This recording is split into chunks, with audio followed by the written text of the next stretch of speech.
l'adolescente Greta Thunberg n'est ni politique, ni scientifique, ni adulte, et se verrait donc de ce fait confisquer d'emblée le droit au discours.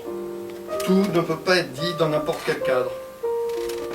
Il existe des sphères où le contenu, aussi réaliste soit-il, reste inaudible. Greta Thunberg fait alors un pas de côté et inverse les rôles. Elle n'est plus la collégienne qui apprend, mais celle qui enseigne.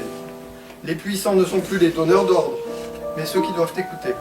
Elle n'est pas l'enfant irresponsable qu'elle serait en droit d'être, mais la plus mûre au milieu des adultes.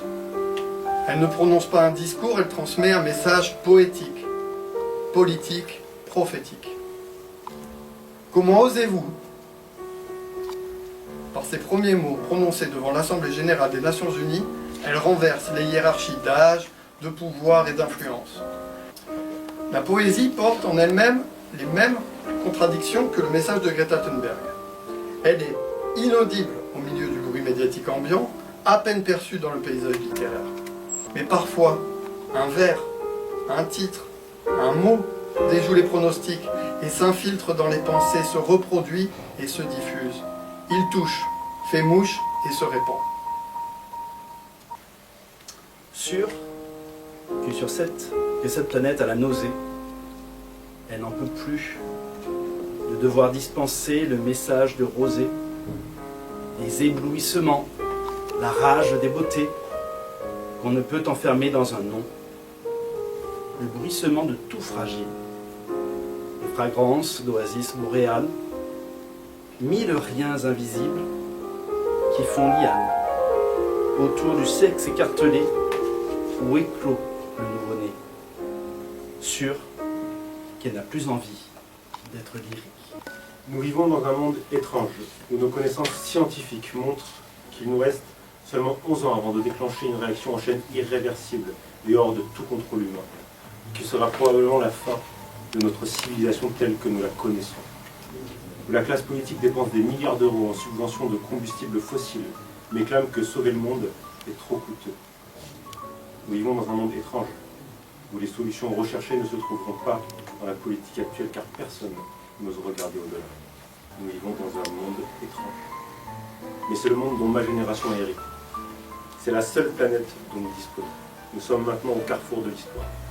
Nous sommes sur le point d'échouer. Nous n'en sommes pas encore là. Nous pouvons encore inverser la tendance. Il ne tient qu'à nous de le faire.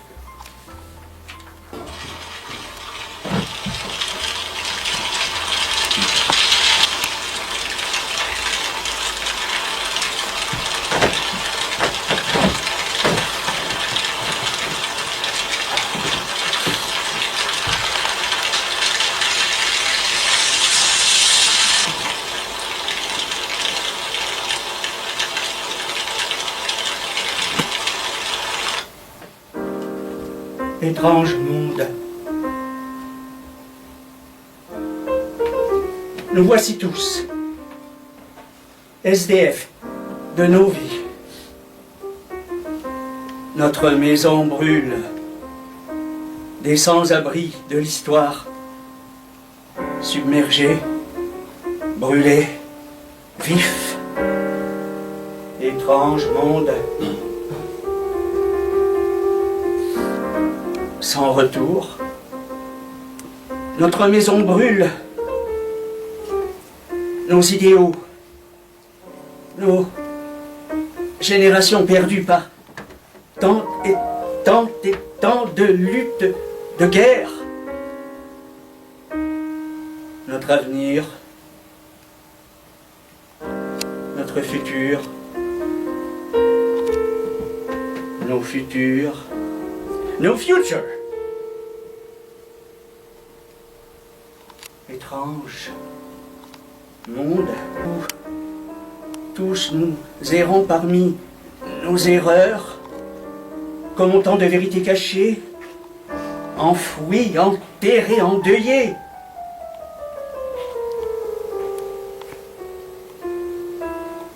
Il est temps. Il est temps de dire.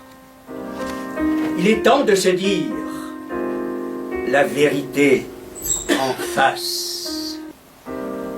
Étrange monde. Un jour peut-être, réveiller les consciences, les décapsuler. Tous. Nous sommes. Nous serons.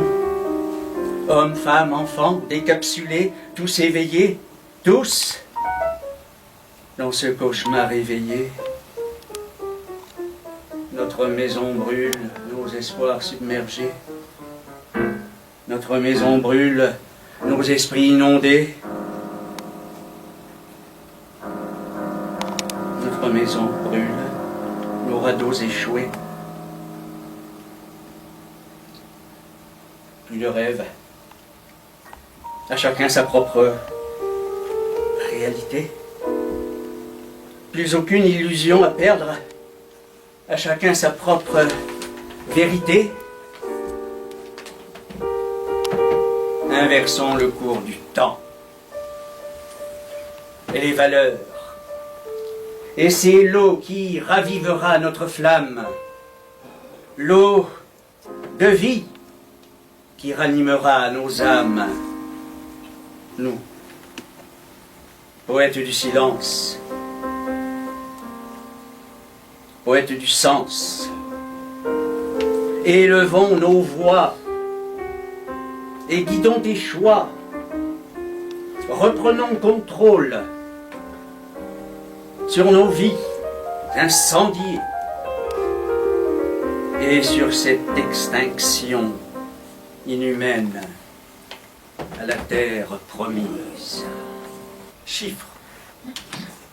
Des chiffres à ouvrir, à étaler au grand jour, comme on étale une peinture, un remords ou un paiement. Doutes et petits arrangements craquent déjà sous la chaleur. Heureusement, les os sont plus retors. Tu as toujours su avaler les mensonges, mais jamais la carcasse d'une volaille. Le soleil d'octobre est capable de froisser tôles et volontés. Il faut en profiter et liquider les anciennes visions, car notre regard se perce déjà, pareil à une toiture mal entretenue. Te voilà donc à retrousser tes manches pour replier l'été. On a souvent entendu que cela ne servait à rien de faire tout ça, que nous n'avons aucun impact, que cela n'aurait aucun effet. Il me semble qu'en ce moment même, nous sommes en train de prouver que c'est faux.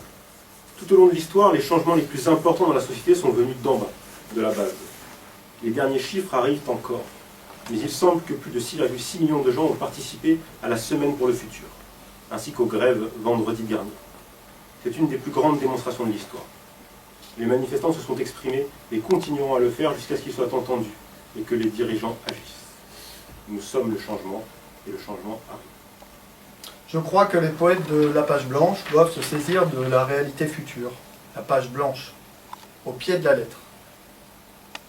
Si nous nous retrouvons associés à Greta Thunberg dans l'aventure de la page blanche, c'est peut-être parce que nous sommes les derniers poètes de l'humanité. Ceux qui ont à dire le dernier mot. La page blanche, c'est l'éternité qui s'ouvre après la disparition de l'espèce humaine qui nous est annoncée par Greta si le monde ne réagit pas. Nous n'errons plus dans un monde postmoderne, nous errons dans une agonie du monde. Il faut comprendre que notre littérature se situe peut-être dans une agonie du monde. Le soleil se meurt, une rumeur d'homme à la bouche. Le chaos viendra balayer la scène de cette vieille tragédie racontée 1001 fois par un idiot devant une salle vide. Ce sera une autre éternité d'absence trouble, de duel entre masques et de manque à écrire.